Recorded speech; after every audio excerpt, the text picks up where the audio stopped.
हरतालिकेचा उपवास का केला जातो आणि त्यामागे काय कथा आहेत ते आता आपण या व्हिडिओमध्ये बघणार आहोत. कुमारिका आणि महिला हे व्रत करतात. हरतालिका कथा ही भविष्य पुराणातील हरगौरी संवादात आली आहे. देशाच्या अनेक राज्यात हरतालिकेचे व्रत साजरे केले जाते. या दिवशी सकाळी स्त्रिया लवकर उठून स्नान करून नवे कोरे वस्त्र परिधान करतात, साजशृंगार करतात. पूजेसाठी चौरंगावर किंवा पाटावर केळ्याच्या पानांचा मंडप करून त्यात वाळूचे शिवपिंड करतात किंवा शिवपार्वतीची प्रतिमा ठेवतात. यावेळी सुवासिनींचे सर्व सामान या पूजेला चढवले जाते. रात्री जागरण करून स्त्रिया खेळ खेळतात, गाणी म्हणतात किंवा भजन कीर्तन करतात. शेवटी कथा ऐकली जाते आणि आरती केली जाते. हरतालिकेची कहाणी. एके दिवशी शंकर पार्वती कैलास पर्वतावर बसलेले होते. माता पार्वतीने भगवान शंकरांना विचारलं, महाराज, सर्व व्रतांमध्ये चांगलं व्रत कोणतं? श्रम थोडे आणि फळ पुष्कळ असं एखादं व्रत असेल तर मला सांगा, आणि मी कोणत्या पुण्याईने आपल्या पदरी पडले हेही मला सांगा.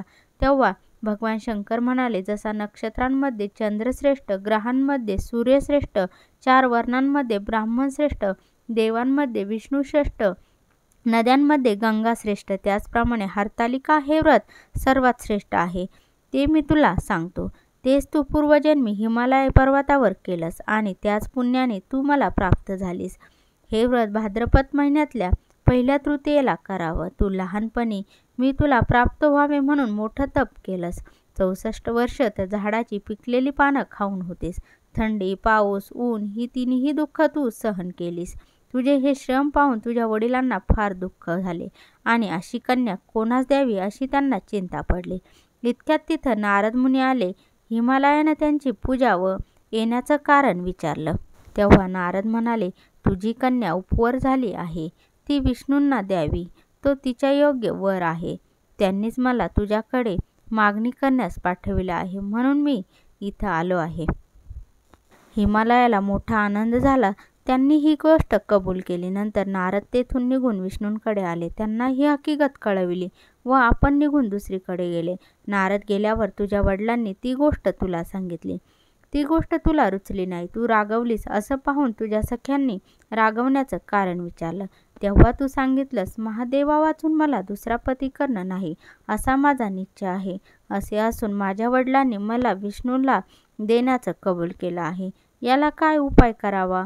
मग तुझ्या सख्यांनी एक घोर अरण्यात नेलं. तिथं गेल्यावर एक नदी दृष्टीस पडली. जवळच एक गुहा आढळली. त्या गुहेत जाऊन तू उपवास केलास. तिथं माझं लिंग पार्वतीसह स्थापित केलं. त्यांची पूजा केली. तो दिवस भाद्रपद शुद्ध तृतीयेचा होता.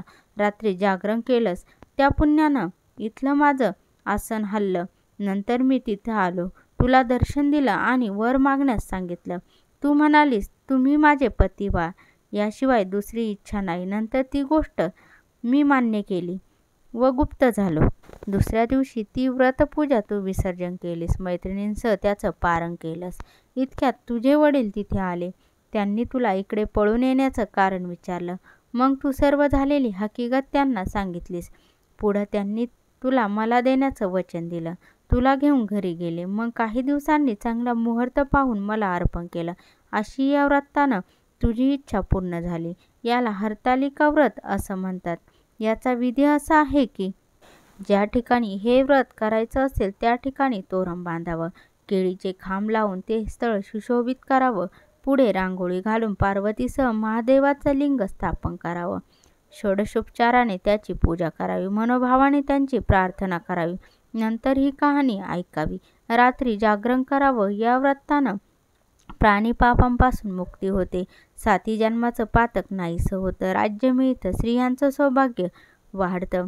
कहाणी ऐकल्यानंतर सुवासिनींना यथाशक्ती वाण द्यावं. दुसऱ्या दिवशी उत्तर पूजा करावी आणि व्रताचं विसर्जन करावं.